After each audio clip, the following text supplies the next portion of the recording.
सबका साथ सबका विकास एक खोखला नारा तब दम तोड़ देता है जब समाज के सबसे असहाय और बुजुर्ग वर्ग को अपने ही जायज हक के लिए दफ्तरों के चक्कर काटने पड़ते हैं। कटंगी नगर परिषद में इंदिरा गांधी राष्ट्रीय वृद्धावस्था पेंशन योजना प्रशासनिक उदासीनता और सरकारी तंत्र की क्रूरता का नया प्रतीक बन चुकी है। यहाँ के करीब 1300 बुजुर्ग पिछले 4 महीनों से अपने मासिक पेंशन के लिए तड़प रहे हैं, लेकिन जिम्मेदार अधिकारी गहरी नींद में सोए हुए हैं। हर दिन टूटती आस, बैंक के चक्कर काटने को मजबूर बुजुर्ग, गरीबी रेखा के नीचे जीवन बसर करने वाले इन बुजुर्गों के लिए शासन द्वारा दी जाने वाली केवल 600 रुपये की मासिक राशि ही एकमात्र सहारा है। ये कोई सरकारी खैरात नहीं बल्कि उनका हक है। विडंबना देखिए कि अपनी ढलती उम्र में लाठी के सहारे चलने वाले ये वृद्धजन हर दिन इस उम्मीद से बैंक और सरकारी दफ्तरों के चौखट लांघते हैं कि शायद आज उनके खाते में पैसा आ गया हो, मगर हर बार उन्हें सिर्फ कोरा आश्वासन और निराशा ही हाथ लगती है। न दवा के पैसे, न राशन का ठिकाना। क्या यही है सुशासन? अचानक पेंशन बंद होने से 1300 परिवारों के सामने भूखमरी की नौबत आ गई है। कई लाचार बुजुर्गों ने रोते हुए अपनी व्यथा सुनाई कि उनके पास न तो जरूरी दवाइयां खरीदने के पैसे बचे हैं, न ही घर में राशन लाने का कोई और जरिया। बीमारी और भूख से जूझते ये वृद्धजन खुद को ठगा और असहाय महसूस कर रहे हैं। क्या डिजिटल इंडिया का दावा करने वाली सरकार इन बुजुर्गों की आंखों के आंसू नहीं देख पा रही है? आखिर तकनीकी खराबी या प्रशासनिक सुस्ती का खामियाजा ये मासूम बुजुर्ग क्यों भुगते हैं? सत्यलाल जी, आपको कितने महीने से पेंशन नहीं मिली है? मेरे को ऑपरेशन नहीं मिल रहा है। आपके जीवन पर किस तरह का असर पड़ा है? हाँ, अब क्या पेंशन मिल जाता है, दवा दारू पानी यूँ त्यों डॉक्टर दवा पानी करता था अपना। अब जब पेंशन नहीं मिल रही तो फिर कैसा कर रहे हैं आप? आप यही क्या है, अब मुसीबत ही मरने का। क्यों आए थे आप लोग? ये आए थे, पेंशन नहीं मिल रही, इस बाबत में आए थे हम लोग। कब से नहीं मिल रही है? ये करीब 4 महीने हो रहे हैं। तो पेंशन नहीं मिलने से आपका जो जीवन है उस पर क्या असर पड़ा है? असर पड़ेगा साहब जी।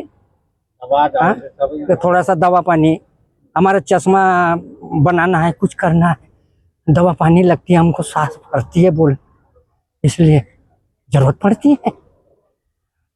तो मजदूरी भी नहीं कर हम मजदूरी कहाँ करेंगे? हम दम की शिकायत हो गई साहब जी। आपके परिवार में और कोई नहीं है आपके पालनहार?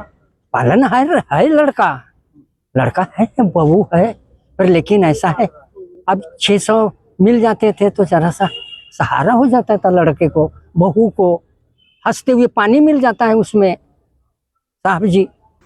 आखिरकार 28 जुलाई को सैकड़ों बुजुर्गों ने हिम्मत जुटाई और अनुविभागीय अधिकारी राजस्व कटंगी को एक तीखा शिकायती आवेदन सौंपा है। सौंपे गए इस आवेदन पर दर्जनों बुजुर्गों ने कांपते हाथों से हस्ताक्षर और अंगूठे के निशान लगाए और इस बात की गवाही दे रहे हैं कि उनका सब्र अब टूट चुका है। स्थानीय नागरिकों और समाज सेवियों ने भी प्रशासन को चेतावनी दी है कि यदि इस गंभीर मानवीय संकट का तुरंत समाधान नहीं किया गया और रुकी हुई पेंशन राशि खातों में नहीं डाली गई तो उग्र आंदोलन किया जाएगा। अब देखना यह है कि संवेदनशील होने का दावा करने वाला बालाघाट जिला प्रशासन इस पर क्या त्वरित कार्यवाही करता है या फिर बुजुर्गों को यूं ही तड़पने के लिए छोड़ दिया जाएगा। कटंगी से हमारे सहयोगी अमजद खान की रिपोर्ट। दिक्कतें हो रही हैं आपको? बहुत दिक्कत बन रही साहब, हमको दवाई के लिए पैसे नहीं। अभी बाजू में दुकान रैली है दवाई की, वहाँ से 1100 रुपये हमारी उधारी हो गई है। कब तक के कोई दुकानदार देगा? 4 महीने से पैसा नहीं आया, हम बड़ी दिक्कत में हैं साहब। और लड़के किसके कौन हो रहे हैं आजकल, सब अलग अलग है बच्चे।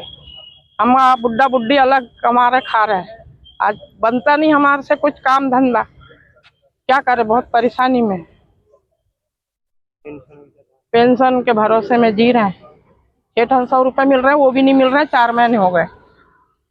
सर, हम लोग पिछले 4 माह से जो वृद्ध असहाय लोगों को जो 600 रुपये पेंशन मिलती थी वो पिछले 4 महीने से नहीं मिलने के कारण लोग प्राय या तो बैंक के चक्कर काटते हैं या पार्षद या प्रतिनिधि के घर के चक्कर लगाते रहते हैं। सुबह ही नहीं तो 2-4 बूढ़े लोग घर पे आ जाते हैं कि हमारी पेंशन क्यों नहीं मिल रही है। तो ये सब परेशानी को देखते हुए मैंने सोचा चलो अपन कुछ अधिकारी से बात करते हैं कि पेंशन क्यों नहीं आ रही है।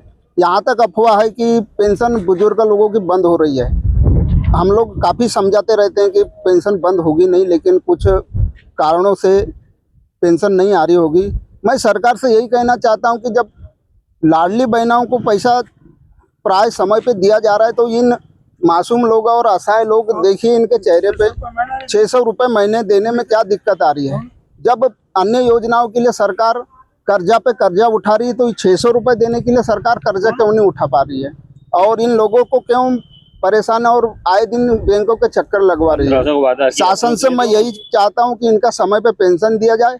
साथ ही जिस प्रकार से कमलनाथ सरकार ने 300 से 600 रुपये पेंशन किया, तो ये इन लोगों का पेंशन बढ़ाकर 1200 रुपये दिया जाए। यह हम अपन सरकार से भी मांग करते हैं और हमने उच्च अधिकारी से भी बात किया है। ठीक।